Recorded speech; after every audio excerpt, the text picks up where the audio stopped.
2 Samuel chapter 15 is where we're going to be starting tonight.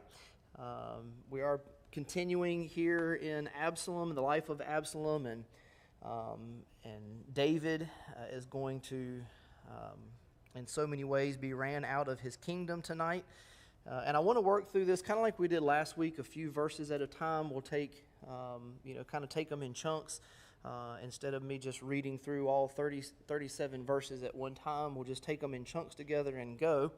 And if you're like me, as I've said many times before, you might be surprised how the book ends, If you're like me, I can watch the same movie again and be surprised at how it ends over and over again. Me and Jasper just yesterday, where the David movie now is out to stream, and I said something about, Samuel actually dies before David takes the throne, and at the end of the movie, Samuel's standing there as David, becomes king, and that's not really how it was. He died, and Jasper goes, "No, he wasn't." I said, No, who wasn't? He said, "Samuel wasn't there." I said, "He wasn't?" I said, "I'm pretty sure he was there." He said, "No, he wasn't there." And I said, "Well, I'll be honest with you. If you think he wasn't there and I think he was, he probably wasn't. You're probably right. I can't remember how a story ends, how a movie is to save my life." So as we work through this, maybe you yourself will be surprised as we get to the end of the chapter, instead of taking it and then kind of backing up on it. So we'll start, and contextually, familiar faces, but really I think it's the biggest help for us from last week is to put our mindset, if you remember, unrepentant, unforgiven, and unrestored. Unrepentant, unforgiven, unrestored. And we talked about that false restoration. At the end of the last chapter, concludes with David giving a resentful kiss to Absalom in restoring him back as a position as the king's son. And if you also remember, there was a snippet near the end of the chapter where it talks about Absalom in verse 25 and 26. We'll read that before we and kind of include that. I told you right in your mind, kind of cut and paste that because the divisions of the chapter from 14 to 15 are not, they're not inspired. And so I think that this kind of fits with the idea of where we start in verse 1. So 2 Samuel 14, 25, 26 talks about Absalom, and you'll see that kind of put on even more in verse 1 of chapter 15. And 14:25 says, "Now in all Israel there was no one who was praised as much as Absalom for his good looks. From the sole of his foot to the crown of his head there was no blemish in him. And when he cut off the hair of his head at the end of every year, he cut it because it was heavy on him. When he cut it, he weighed the hair of his head at 200 shekels according to the king's standard." And also verse 27, "To Absalom were born 3 sons and 1 daughter whose name was Tamar, and she was of beautiful appearance." Then if you go to chapter 15 and verse 1, it says, after this, so after David has kissed Absalom, after he's had this pseudo-restoration, right? He's been brought back to Jerusalem, and now he's been kissed as the king's son. Absalom goes to work on what Absalom is going to do. It says, Absalom provided himself with chariots and horses and 50 men to run before him. So just stop right there at the very first verse. Absalom is working to create for himself a persona within the kingdom. He's been restored as the king's son, and you're like, okay, why? What are we talking about taking on? Well, number one, they weren't supposed to take on chariots and horses for themselves, but secondarily, what Absalom is doing here, he's made himself an entourage, right? So that when Absalom comes in and out of Jerusalem, wherever he goes, he's got his chariots, he's got his horses, and his 50 men to run before him. You can see that Absalom is gaining a celebrity status. People talk all the time about how good-looking Absalom is. Absalom's hair, it doesn't necessarily say it was beautiful. It says there was a lot of it. We would assume because there was a lot of it, it was very beautiful. And so Absalom has got this celebrity persona about himself. He's somebody to look at. Everybody's talking about it. And now he has, maybe somebody in here other than myself needs to hear this. If you're good looking, that's not your fault, okay? He's good looking, that's not his fault. And I bear that burden myself, and I know others of you do too. It's not your fault to be good looking, But in chapter 15, he starts taking on chariots and horses and his 50 men to run before him. He is feeding into the look at me. He is gaining a popularity. He's gaining a persona. He's fulfilling that celebrity status. One of the most immature things I hear adult and grown people do is talk about celebrities like they know something just because they're famous. Right? Just because they're popular for something means they're suddenly, some kind of definitive word in politics or finance or something else. It's one of the most immature things I see when people are kind of like awed by celebrity like that. And this is what he is doing. He is putting on public persona, but his public image is disconnected from private character. It's look at him, look at him, look at him, but he has no private character. Verse 2, now Absalom would rise early and stand beside the way of the gate. And so it was, whenever anyone who had a lawsuit came to the king for the decision, that Absalom would call to him and say, what city are you from? And he would say, your servant is from such and such a tribe. Then Absalom would say to him, look, your case is good and right, but there is no deputy of the king to hear you. Moreover, Absalom would say, oh, that I were made judge in the land, and everyone who has any suit or case would come to me, then I would give him justice. And so it was, whenever anyone came near to bow down to him, that he would put out his hand, take him, and kiss him. And in this manner Absalom acted towards all of Israel who came to the king for judgment. So Absalom stole the hearts of the people. So he's got his persona, and now he's got his politics, right? He's standing at the gate. He's intercepting people that would come to David for judgment, and he's going, oh yeah, that you have a great case. I mean, I tell you, you've got a case. You've been wronged sorely. If only the king were able to hear. You know, he doesn't have a deputy. He doesn't have anybody appointed. There's no way you're going to hear him. I'll hear you. I'll hear you. If only the king would make me a judge. You know, and he heard their case, and he gave them the verdict that they wanted, and he kissed them. You know, he puts his arm around them. He's buddy with them. I mean, this is politics 101, right? Get your face out there, get amongst the people, run down the other guy, say if only I was in the position, I would be, the guy to do the job. The old saying, the most popular head coach in the league is the one who doesn't have a job, because everybody just assumes if he had the job, he would do it better, right? And so here stands Absalom, and he's playing politics here at the gate, and he's stolen the heart of Israel. In verse 6. Now verse 7, it came to pass after 40 years that Absalom said to the king. So now Absalom's approaching the king. Now 40 years has caused a lot of problem. We're not going to spend a whole lot of time here. We don't know 40 years from what, okay? 40 years from what, we're not sure. Now, some say it's 40 years from... Now, some of your translations may say 4 years, okay? Because I can see some of you looking and pointing. Some of you say 4, some of you say 40. 40 years, if it's 40 years, the time of 40 years most likely would be from when Samuel first stood up before the people and said, you don't want a king.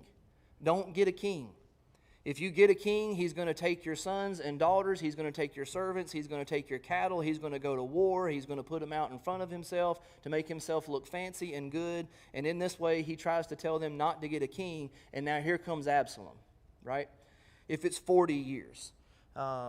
It can't be 40 years of David's reign. David only reigns for 40 years. It's highly doubtful that it's 40 years of Absalom's life. Absalom is not 40 years old at this point. Again, the timeline doesn't work out. If it's 4 years, it might be that he has done this for 4 years. He's played these politics for 4 years, which is where we get our term lengths of 4 years. No, that's not actually where we get our term lengths at all. Some of you are going with me. Some of you are right there with me. But whatever it is, don't let that 4 or 40 years hang you up. So he goes to David, and he has a deceptive plot. He says, please let me go to Hebron and pay the vow which I made to the Lord. For your servant took a vow while I dwelt at Geshur in Syria, saying, if the Lord indeed brings me back to Jerusalem, then I will serve the Lord. And the king said to him, go in peace. So he arose and went to Hebron. Now I want to pause right here. 2 things real quick. This is the only time that Absalom mentions the name of the Lord. And he mentions him in a lie. He mentions him in a deceit.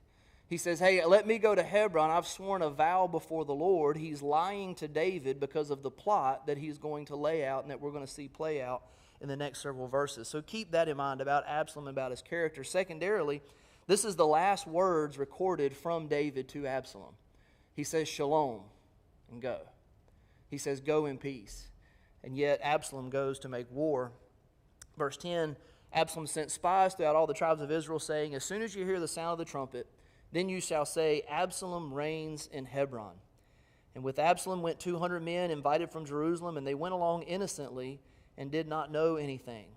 Then Absalom sent for Ahithophel, the Gilonite, David's counselor from his city, from Gilo, while he offered sacrifices, and the conspiracy grew strong, for the people with Absalom continually increased in number. So Absalom removes himself from Jerusalem, goes out to Hebron, passes the word around. When you hear the noise, when you hear the sound of the trumpet, you say the king or Absalom reigns in Hebron. And so he has started now in open defiance against David. He has started to set himself up as king.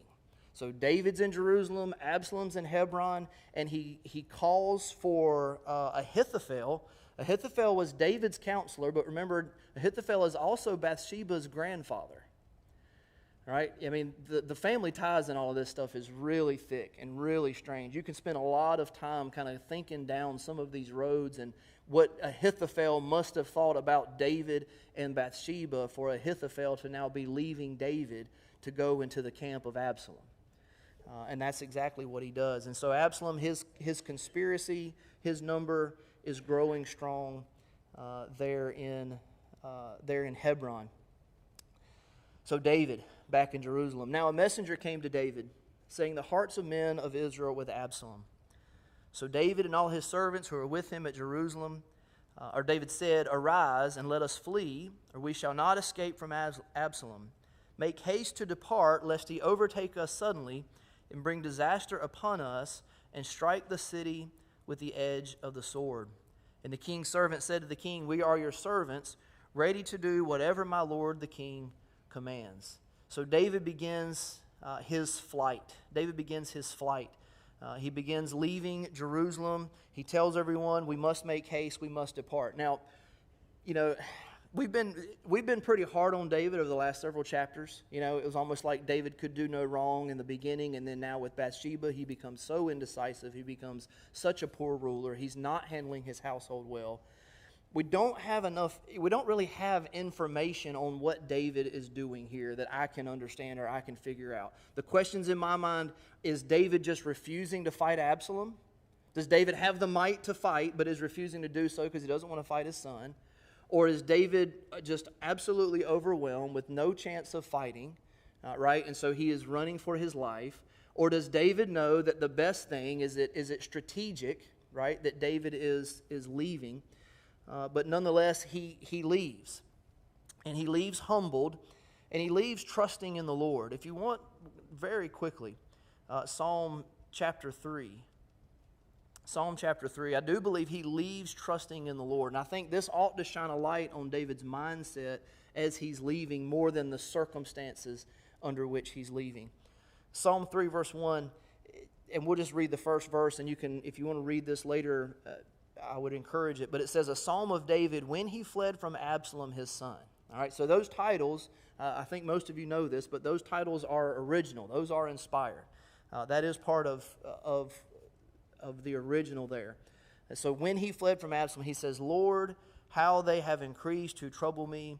Many are they who rise up against me." I want you to see verse 3. "But you, O Lord, are a shield for me, my glory, and the one who lifts up my head. I cried to the Lord with my voice, and he heard me from his holy hill." David, I believe, clearly, as recorded here, David has put his trust in God, but David still has decisions to make. David has put his trust in God, but he still has decisions to make. Just to say that we put our trust in God does not remove decision-making, does not remove the need for wisdom, does not remove personal responsibility, does not remove the need for activity. Just to say that we put our trust in God, that's the first step, but then it follows after with practical steps of activity, doing what God would call us and have us to do.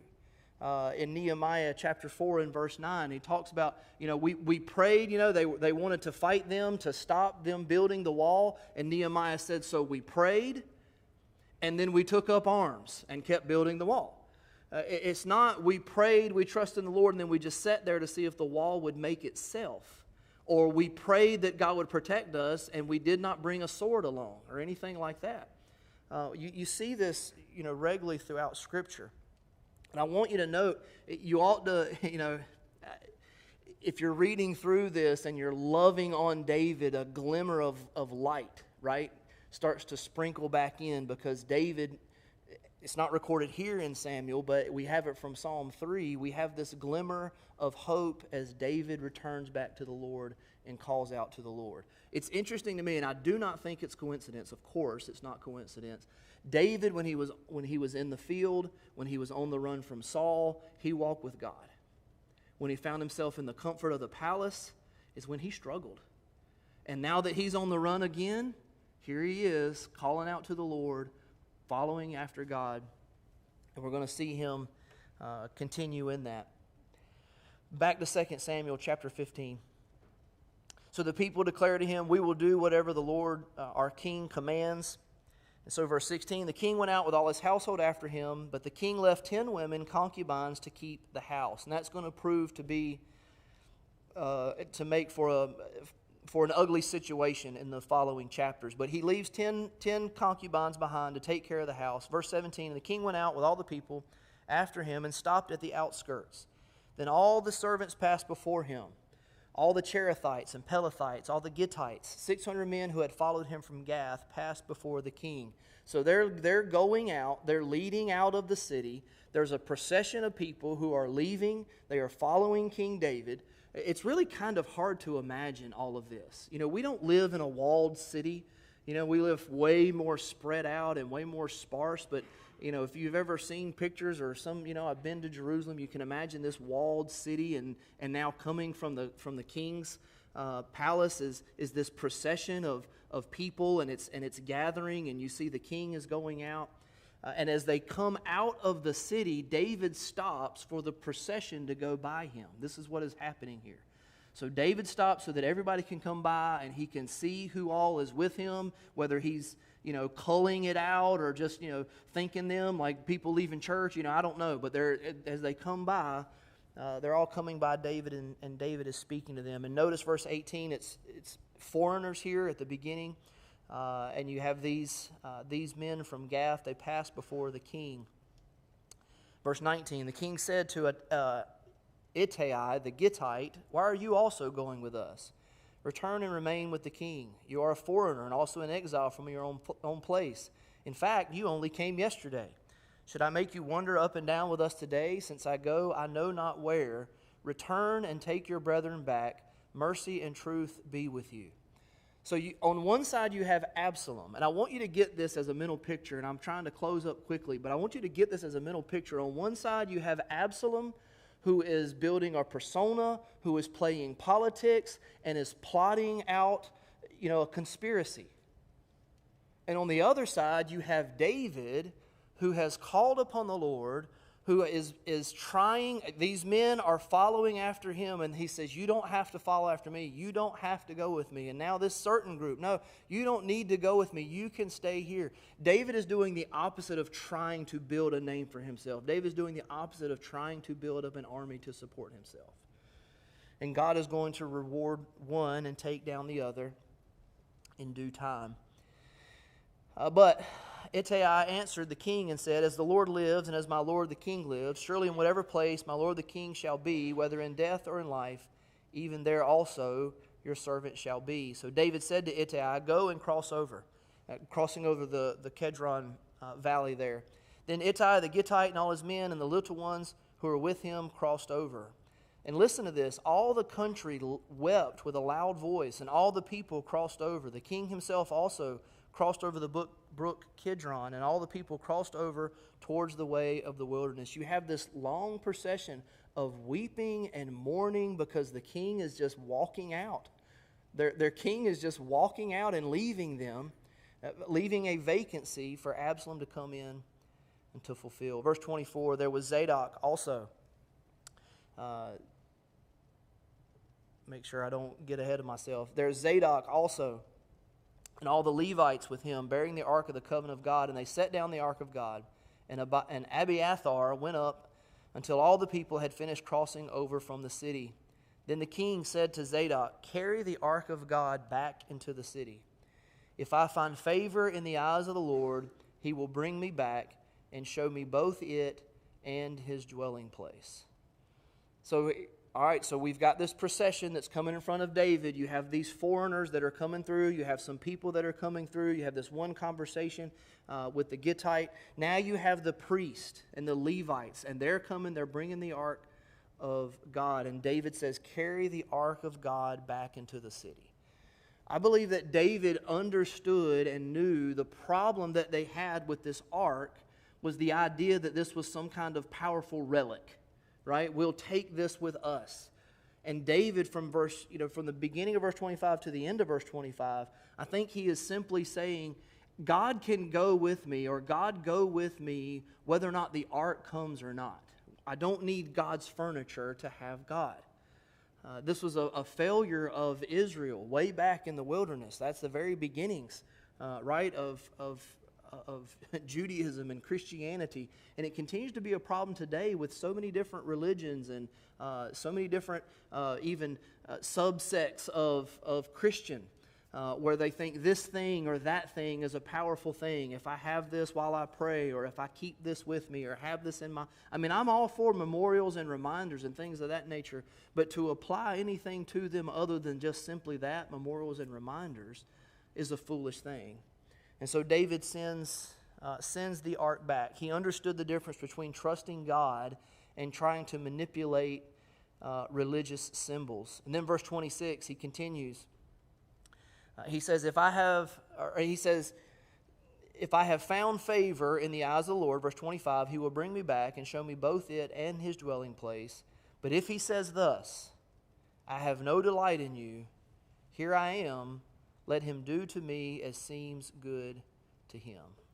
I believe that David had a surrendered heart to God.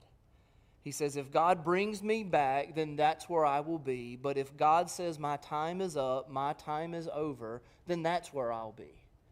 And God is right and righteous to do so. And he says to Zadok the priest, are you not a seer? Return to the city in peace, and your 2 sons with you, Ahimaaz your son, and Jonathan the sons of Abiathar.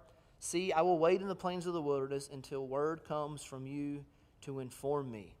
So he sends them back. He sends them back with the Ark of the Covenant. He sends them back to do their job for the people, to be there for the people, to return, to remain in peace, to have peace with Absalom when he returns. But he also says, I will wait in the plains. And if you have word for me, you know where to find me.